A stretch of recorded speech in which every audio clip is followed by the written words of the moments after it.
Ambassador Daniel stood at the viewing window of Nexus Station and watched ships from 100 different worlds drift past. He had spent 30 years as a diplomat, and this was the moment he had worked for his entire life. Today, humanity would finally be recognized as equals in the galactic community. Behind him, Commander Lisa Grant checked her weapon for the third time. She was the head of his security detail, a former Marine who had seen combat on 3 different colony worlds. She did not trust this place. She did not trust any of these aliens. "You seem nervous, Lisa," the ambassador said without turning around. "I am always nervous when you walk into a room full of people who think we are insects, sir." Daniel smiled. "They do not all think that way. They have been good friends to us, they trade with us fairly. It is only the who cause problems." Lisa did not answer. The hegemony had blocked human expansion for 50 years. Their leader had called humans short-lived vermin in a public broadcast just last month. She had watched that broadcast 7 times. She had memorized his face. The door opened and a young aide stepped inside. "Ambassador, the council is ready for you." Daniel turned from the window and straightened his jacket. He was 58 years old with gray hair and kind eyes. He looked like someone's grandfather, not a man about to face the most powerful beings in the galaxy. But that was his strength. No one ever saw him as a threat. "Let us make history," he said. The council chamber was enormous. It stretched upward for hundreds of meters, with platforms floating at different levels for each species. At the very top sat High Arbiter, an ancient being who had ruled the council for 3,000 years. His body was like flowing silver, always shifting, never still. Daniel walked to the center of the chamber. A small platform carried him upward until he floated at the same level as the senior. He could feel thousands of eyes watching him. Some were curious, some were hostile, most were simply bored. "Ambassador," the High Arbiter said. His voice echoed through the chamber like thunder. "You come before us to request elevation of your species to senior status. This is a significant request.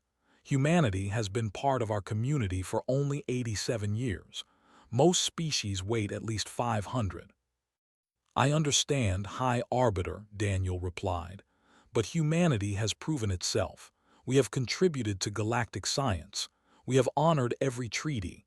We have asked for nothing but fair treatment." A harsh laugh cut through the chamber. Daniel did not need to look to know who it was. Rose from his platform. He was massive, nearly 3 meters tall, with scales the color of dried blood. His eyes were yellow and filled with contempt. "Fair treatment," repeated. "The vermin speak of fairness, how amusing." The chamber fell silent. Daniel felt Lisa tense behind him, but he raised a hand slightly to calm her.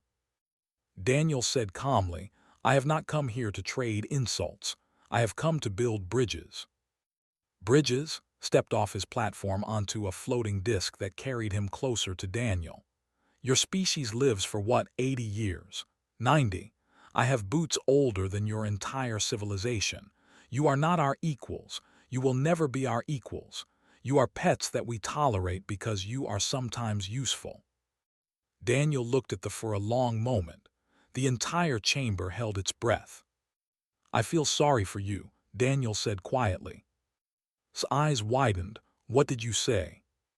"I said I feel sorry for you. You have lived for thousands of years, but you have learned nothing. You measure worth by time instead of character. You see our short lives as weakness, but they are our greatest strength. We know that every moment matters. We do not waste centuries on hatred and pride." The chamber erupted in murmurs. Several from neutral species nodded their heads. Even the High Arbiter seemed interested. Scales flushed darker. He had been humiliated in front of the entire council by a creature he considered beneath notice. His clawed hands trembled with rage. "This discussion is over," the High Arbiter announced. "We will vote on humanity's status in 3 days. Ambassador, you may return to your quarters." Daniel bowed respectfully and stepped back onto his platform. As it lowered him toward the exit, he caught Lisa's eye and allowed himself a small smile. They had done well today. They did not see watching them leave. They did not see the cold calculation replacing the rage in his yellow eyes. That night, Daniel sat in his quarters reviewing trade agreements. Lisa had posted guards at every entrance and had checked the room for surveillance devices twice. She had done everything right. But she had not expected the attack to come through the walls. The first explosion knocked Daniel from his chair. The second blew a hole in the side of his quarters. 3 figures in black armor stepped through the smoke. They moved like soldiers, fast and precise. Lisa drew her weapon and fired. She hit one of the attackers in the chest, but his armor absorbed the blast. A return shot caught her in the shoulder and spun her to the ground. Daniel tried to run, but there was nowhere to go. The lead attacker grabbed him by the throat and lifted him off his feet. "Sends his regards," the attacker said. "The vermin should have stayed on their little planet." Daniel, ambassador of Earth, died with his eyes open. His last thought was of his granddaughter back home and how he had promised to bring her a gift from the stars. Lisa watched from the floor, bleeding and helpless. She saw everything. She heard everything. When the attackers finally left, she crawled to the ambassador's body and held his hand. "I am sorry," she whispered. "I am so sorry." When the council guards finally arrived, they looked at the scene without emotion. They took Lisa to a medical bay and treated her wounds. They filed a report that called the incident an internal human conflict, likely caused by political disputes within their species. The Galaxy Council released an official statement 2 days later. They expressed mild regret at the death of the human ambassador. They suggested that humanity should improve their internal security before requesting senior status again. The message reached Earth 3 hours later. President Cole read it in silence. His cabinet watched him, waiting for a response. The president set the document down on his desk. He looked at his joint chiefs of staff, the men and women who commanded Earth's military forces. His voice was calm, but his eyes were ice. "Wake Prometheus," he said. "It is time to show the galaxy what humanity really is." Across the planet, buried deep beneath mountains and oceans, lights began to turn on in facilities that officially did not exist. Humanity's secret had been kept for 87 years. The galaxy was about to learn why.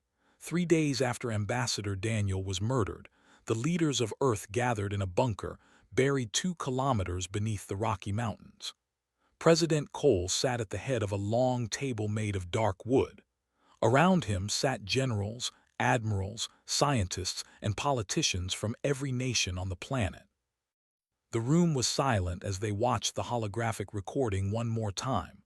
Commander Lisa Grant, her shoulders still wrapped in bandages, described what she had witnessed. Her voice was steady, but her hands shook. "The council guards were outside our door when the attack began," she said. "They did not respond to my calls for help.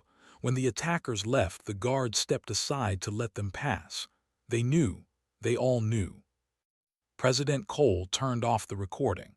He looked around the table at faces filled with anger and grief. "For 87 years, we have tried to be good members of the galactic community," he said.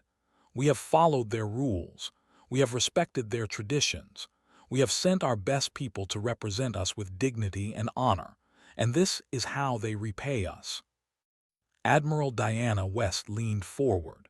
She was 62 years old, with short gray hair and eyes that had seen too many battles. She had commanded Earth's official defense fleet for 15 years, but that was only part of her job. "Sir, it is time to show them the truth," she said. The president nodded slowly. "Bring up the files." The holographic display changed. Instead of Lisa Grant's testimony, it now showed a map of the galaxy. Red dots appeared across the map, hundreds of them, hidden in asteroid fields and empty sectors where no one ever looked. "When we first made contact with the galaxy," President Cole explained for those who did not have clearance, We were excited. We thought we had found friends among the stars. But within the first year, we learned the truth. The Galaxy Council does not respect weakness. Minor species are exploited, controlled, or destroyed.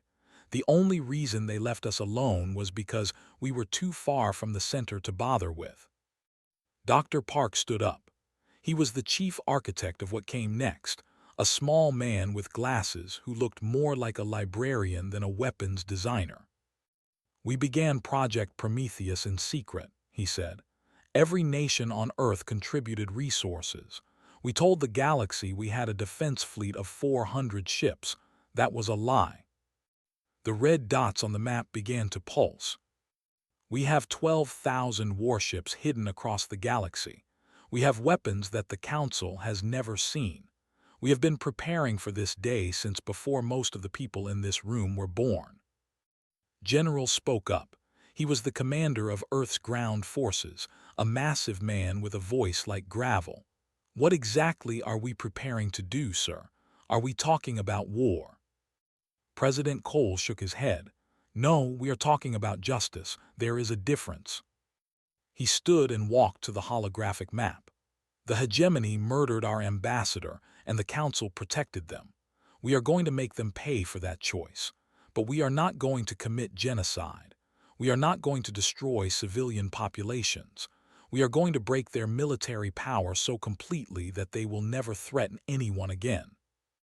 And the other species, someone asked.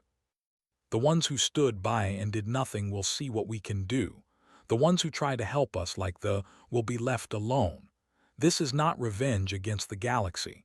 This is a message. Admiral West pulled up a new display. It showed battle plans, attack routes, and target priorities. The Total Retribution Protocol calls for simultaneous strikes on 847 military targets. Shipyards, weapons factories, fleet bases, command centers. We hit them all at once, before they even know we have moved. Lisa Grant's hologram appeared again. She had requested to speak one more time.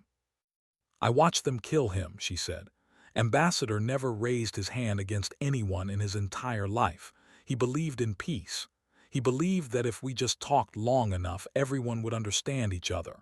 She paused, and when she spoke again, her voice was hard as steel. He was wrong. Some people only understand strength. It is time to speak their language. President Cole nodded. Thank you, Commander. Get some rest. You have earned it. The hologram faded. The president looked around the room one last time. I want to be clear about something. What we are about to do will change humanity's place in the galaxy forever. There is no going back. The Council will fear us. Some species will hate us, but they will never again think they can murder our people without consequences. He sat back down and placed his hands flat on the table. Admiral West, you have command of Operation Retribution. Launch when ready. Diana West stood and saluted. Yes, sir. She left the bunker and took a transport to the primary command center hidden inside a hollowed-out asteroid near Neptune. Her flagship waited there, along with the first wave of the attack fleet.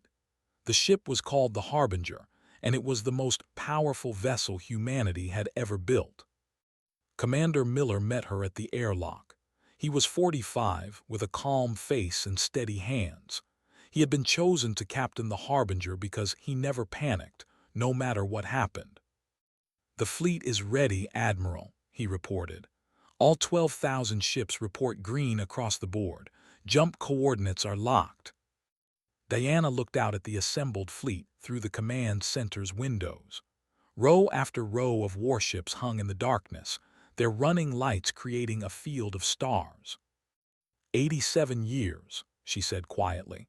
My grandfather helped design the first Prometheus ships. My mother commanded a construction crew that built a dozen of them. 3 generations of my family have been waiting for this day. Let us hope we never have to do it again, said. That depends on how well we do it this time. She walked to the main command platform and opened a channel to every ship in the fleet. This is Admiral Diana West. You all know why we are here. 3 days ago, the galaxy decided that a human life was worth nothing. Today, we are going to teach them otherwise. We do not fight for conquest. We do not fight for glory. We fight because one of our own was taken from us, and the ones responsible must answer for it. She paused, letting her words settle. Our ancestors crossed oceans in wooden boats. They flew through the air in machines made of cloth and wire. They walked on the moon with technology weaker than your communicators. They never stopped pushing forward, no matter how impossible the odds seemed. That is who we are. That is what we do. Her voice hardened. They think we are vermin. The council thinks we are nothing. In the next few hours, they are going to learn how wrong they were. All ships prepare for jump. Operation Retribution begins now. Across the solar system, hidden jump points activated. Tunnels through space opened like wounds in the fabric of reality. 12,000 human warships moved forward and vanished into the light. The galaxy had poked a sleeping giant. Now the giant was awake, and it was angry. Back on Earth, President Cole stood alone in his office. He held a photograph of Ambassador Daniel, taken at his last birthday party. The old man was smiling, surrounded by his family. "I am sorry, Daniel," the president whispered. "You deserved better, but I promise you this. They will never forget what they did, and they will never do it again." He placed the photograph on his desk and turned to watch the stars through his window. Somewhere out there, humanity's response had begun. There would be no going back now. Lieutenant Brooks had joined the fleet because he wanted to see the stars. He had grown up on a farm in Nebraska, watching the night sky and dreaming of distant worlds. Now he sat in the cockpit of his fighter, waiting for the jump to complete, and tried to remember how to breathe. The tunnel of light around him collapsed, and suddenly he was somewhere else. The primary shipyard hung before him like a small moon, surrounded by hundreds of warships. It was the heart of the hegemony's military power, and it had never been attacked in 3,000 years. "All fighters, this is Harbinger Actual," Commander Miller's voice came through the comm. "You have your targets, weapons free." Pushed his throttle forward and dove toward the shipyard. Around him, 5,000 other fighters did the same. They moved in perfect formation, guided by AI systems that had been practicing this attack in simulation for decades. The ships tried to respond. They were powerful vessels built for intimidation and conquest, but they had never faced an enemy like this. Human missiles did not just fly in straight lines. They danced and weaved, adjusting their paths 1,000 times per second. Human fighters did not attack in predictable patterns. They swarmed like insects, impossible to target. Fired his first volley at a cruiser. His missiles punched through its shields like they were made of paper. The ship's engines exploded, and it began to drift. "Splash one cruiser," he reported. His voice sounded strange to his own ears, calm, professional, like someone else was speaking. The battle lasted 4 hours. When it was over, the primary shipyard was a field of debris. 216 enemy warships had been destroyed. The humans had lost 18 fighters and no capital ships. And this was only one of 847 simultaneous attacks. On Nexus Station, High Arbiter watched the reports come in with growing horror. His silver body churned and rippled, reflecting his distress. "How is this possible?" he demanded. "The humans had 400 ships, 400. Where did this fleet come from?" Myrazov stepped forward. She was small, with feathers instead of hair and large, sad eyes. "We tried to warn you," she said quietly. "We told you that humans were not what they appeared to be. You did not listen." "They are vermin," another shouted. "Said they would never dare to challenge us." "Where is the High Arbiter?" asked. Silence fell over the chamber. No one had seen this since the attacks began. He had gone into hiding, protected by guards loyal to his family. In the home system, General Ron tried to organize a counterattack. He was brother, a military commander who had won dozens of battles against lesser species.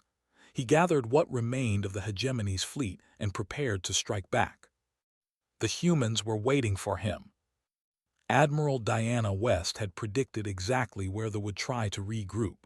She had positioned the Harbinger and 300 support ships directly in their path. When General Ron's fleet dropped out of their jump, they found themselves surrounded. Forces, this is Admiral Diana West of the United Earth Fleet. You are and outmaneuvered.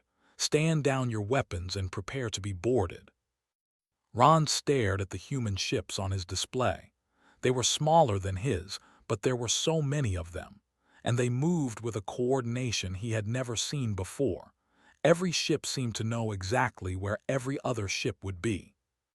"We do not surrender to prey," he growled, and ordered his fleet to attack.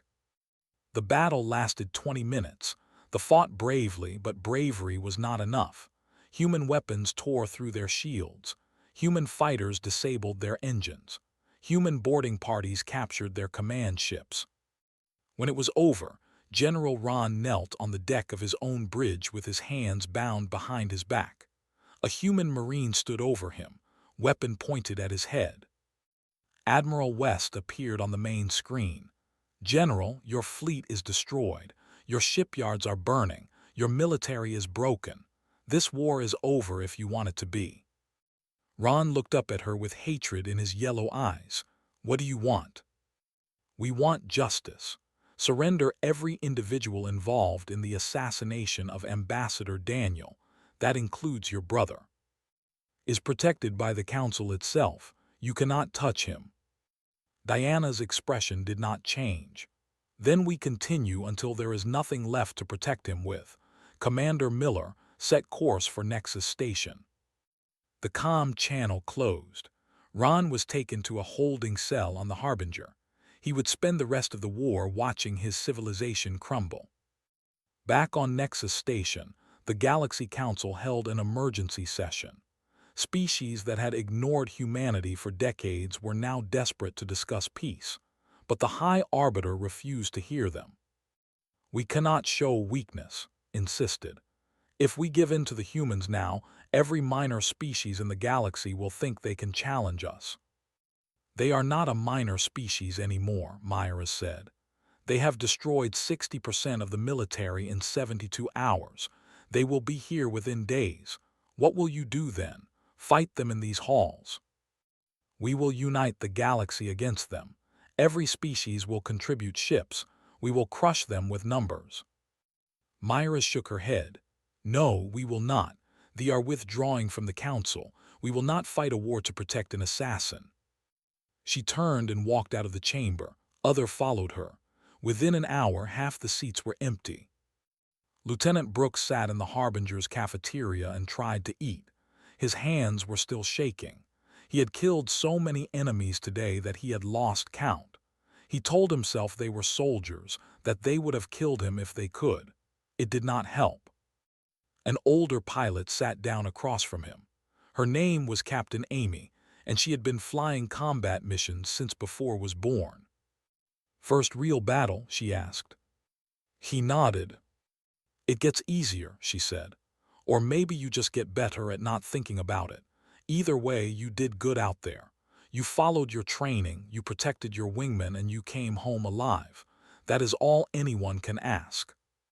"I thought it would feel different," admitted. "I thought I would feel proud or angry or something. I just feel empty." Amy nodded slowly. "That is because you are a good person. The ones who enjoy this are the ones you have to worry about." She stood up and patted his shoulder. "Get some sleep. We reach Nexus Station in 2 days. The real fight is just beginning." Watched her leave. He looked down at his food, then pushed it away. Through the cafeteria window, he could see the stars sliding past as the ship traveled through space.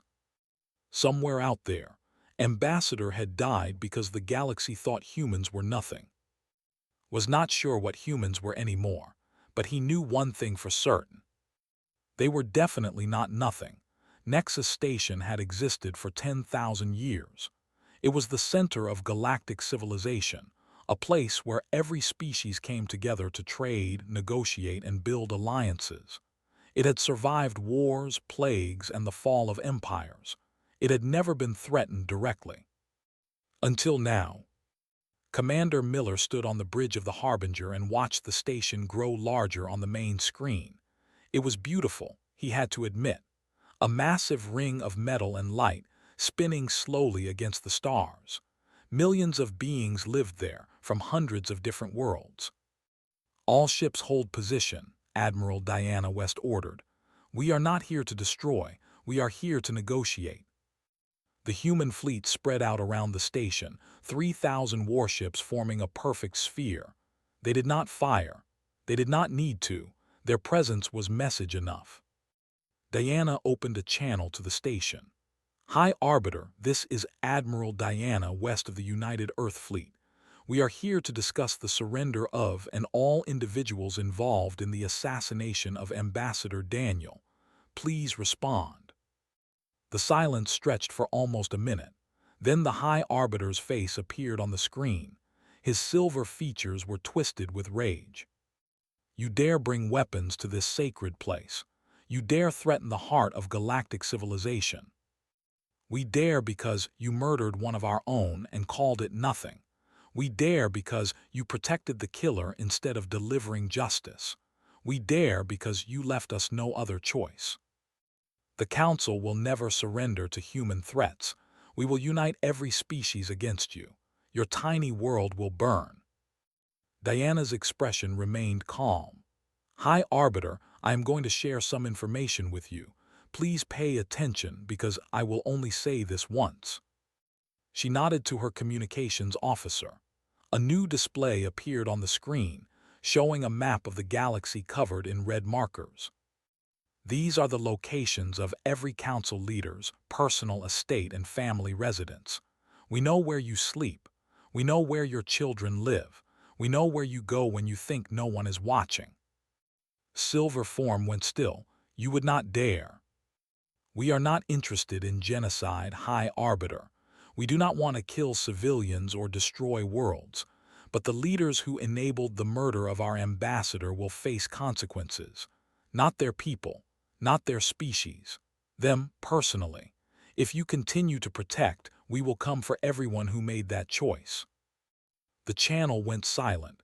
Diana turned to Commander Miller. "How long do you think he needs to think about it?" "Not long. He is a coward. Cowards always protect themselves first." Inside Nexus Station, chaos had erupted. The High Arbiter's threat to unite the galaxy had failed. Most species wanted nothing to do with a war against humanity. They had already withdrawn. There were refusing calls. Even the remaining allies were looking for ways to escape.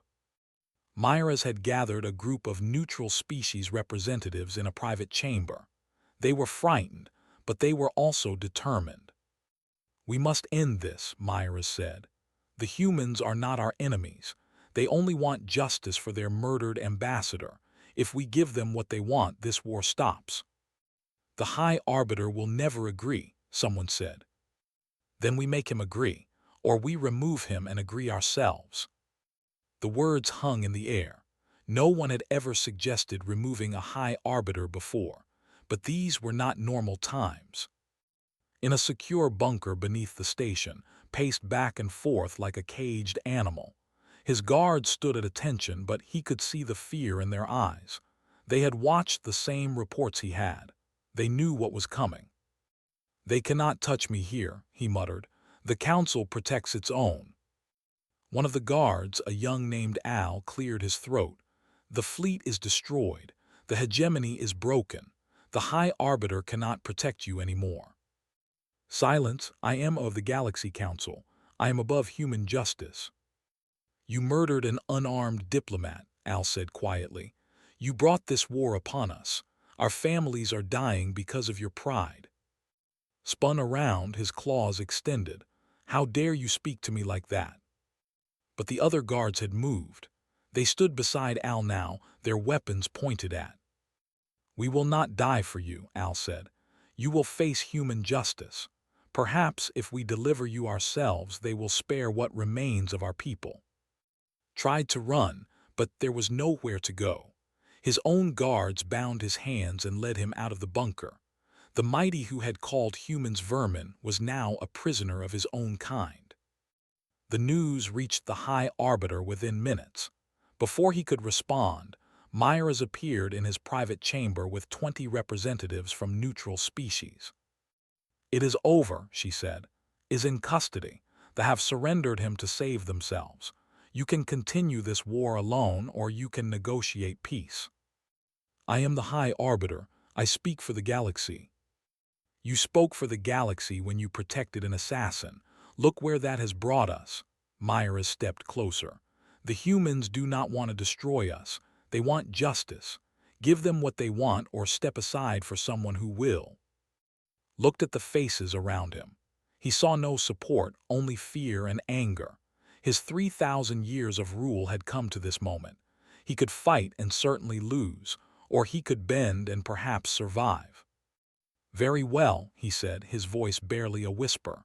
"Contact the humans. Tell them we will negotiate." Commander Lisa Grant had spent 5 days recovering from her wounds. She had watched the war unfold from a hospital bed on Earth, unable to do anything but wait. When President Cole asked her to represent humanity at the surrender negotiations, she thought he was joking. "You were there," the president said. "You saw what they did. You have earned the right to face them." Now she stood in the Harbinger's shuttle bay, wearing her dress uniform with her arms still in a sling. Admiral West walked with her to the shuttle. "Are you sure you want to do this?" Diana asked. Lisa nodded. Ambassador believed in talking. He believed that words could change things. "I am going to finish what he started." She boarded the shuttle and flew to Nexus Station. When she stepped off onto the docking platform, a delegation of council representatives was waiting for her. At their center stood High Arbiter, diminished and silent. Behind him in chains stood. Lisa walked forward until she was face to face with the who had ordered the ambassador's death. He was huge, towering over her, but his yellow eyes were full of fear. "Ambassador came here in peace," she said. Her voice was steady, but inside she was shaking. "He offered friendship. He offered understanding. You called him vermin and had him murdered. Now look at you. Your fleet is destroyed. Your hegemony is broken. You are in chains and I am standing where he should be standing." She leaned closer. "He was worth 1,000 of you, and you will spend the rest of your life knowing that a creature you considered vermin brought your entire civilization to its knees." Said nothing. There was nothing left to say. Lisa turned to face the assembled. "Humanity does not want revenge. We want justice, and all conspirators will stand trial. The Galaxy Council will be reformed with protections for all species, and the galaxy will remember that human lives have value. Those are our terms. Accept them, and this war ends today." High Arbiter bowed his silver head. "We accept." Lisa Grant let out a breath she did not know she had been holding. "Ambassador," she thought, "I hope you are watching. We did it." The war was over. Now came the hard part. Building something better from the ashes. 3 months had passed since the surrender at Nexus Station. The galaxy had changed in ways that no one could have predicted. Old powers had fallen. New alliances had formed. And in the great council chamber where Ambassador Daniel had once been mocked, a trial was taking place that the entire galaxy was watching. Stood in a containment field at the center of the chamber. His scales had lost their color. His proud posture had crumbled. He looked like what he had become, a broken creature waiting for judgment. 47 other defendants stood beside him. Advisors, guards, and officials who had helped plan and execute the assassination. Even High Arbiter was among them, his silver form dull and still. The evidence had been overwhelming. Security recordings showed giving permission to act. Communications logs revealed the conspiracy in detail. Witnesses from a dozen species had come forward to testify about what they had seen and heard. The trial lasted 3 weeks. When it ended, the verdicts were unanimous. Was sentenced to life imprisonment on a human penal colony. He would live out his remaining centuries in a small cell, surrounded by the species he had tried to destroy. It was a fate he considered worse than death. The other conspirators received similar sentences. Some were younger and they might eventually earn release through good behavior. Others, would never see freedom again. As was led away, Commander Lisa Grant watched from the gallery. She felt no satisfaction, no joy, only a quiet sense of completion. Justice had been done. Ambassador could rest. The Galaxy Council was dissolved that same day. In its place, a new galactic assembly was formed with a constitution that guaranteed rights for all species, regardless of how long they had been spacefaring. No more minor species. No more second-class citizens of the galaxy. Earth was offered leadership of the new assembly. Every species expected humanity to accept. After what they had done, they had certainly earned the right to rule. President Cole declined. His speech was broadcast to every world in the galaxy. He stood in the same chamber where the trial had taken place, surrounded by representatives from hundreds of species. "We did not do this for power," he said. "We did not do this for revenge. We did this because a good man was murdered and the galaxy called it nothing. We did this because justice matters, no matter who is asking for it." He paused and looked around the chamber. "Humanity has made mistakes in our history. We have conquered and enslaved. We have destroyed and corrupted. But we have also learned. We have grown. We understand now that true strength is not measured by how many worlds you control or how many ships you command. True strength is measured by how you treat those who are weaker than you." The chamber was silent. Every being present listened with complete attention. "We will not rule this assembly. We will participate as equals, just as we always should have been. We will offer our friendship to any species that wants it. We will defend any species that needs it. And we will never forget what happened when the galaxy decided that a human life was worth nothing." His voice hardened slightly. "Let this be remembered. Humanity will always extend a hand in friendship first.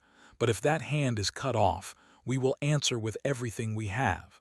Not because we are cruel, not because we enjoy war, but because we refuse to let those we love be taken from us without consequence." The applause started slowly, then built to a roar. Species that had feared humanity now saw something else in them. Strength, yes, but also honor, also mercy. Lisa Grant was appointed as Earth's new ambassador to the Galactic Assembly. It was a role she had never wanted, but she understood why she had been chosen. She had been there at the beginning. She had seen the worst. Now she would help build the best. She took up residence in the same quarters where Ambassador had died. The room had been repaired, the damage erased, but she could still feel his presence sometimes, especially late at night when she sat by the window and watched the ships go by.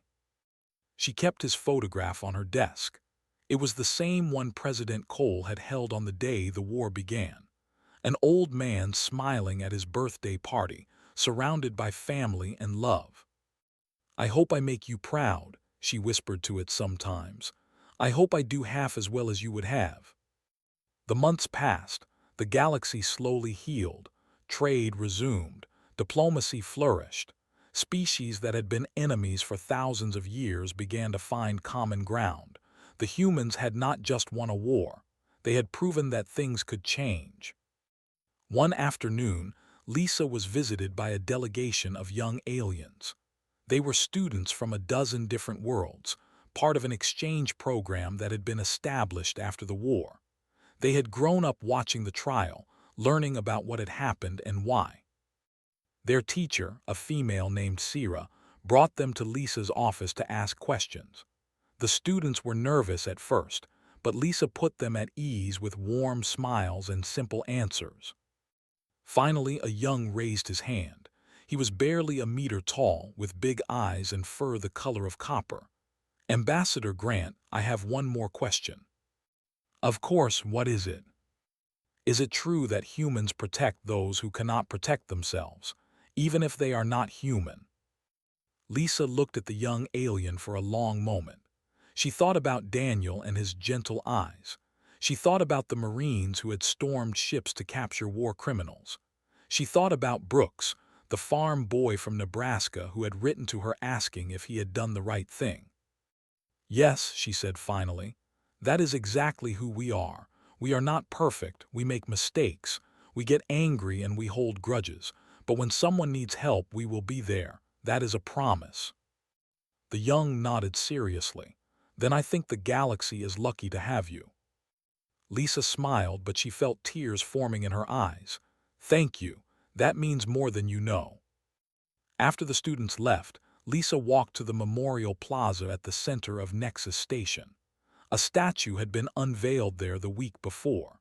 It showed Ambassador Daniel in his formal robes, one hand extended in greeting, his kind face forever frozen in bronze. The inscription at the base read, "He came in peace. We answered in fury. Let the galaxy remember both." Lisa placed a small bouquet of flowers at the base of the statue. Earth flowers, grown in the station's gardens from seeds she had brought from home. "We did it, Daniel," she said quietly. "We changed things. The galaxy is different now because of what you started. I just wish you were here to see it." The statue did not answer, of course. But somewhere, in whatever place good people go when they die, Lisa hoped that Daniel was smiling. Above her, ships from 100 worlds passed by the station.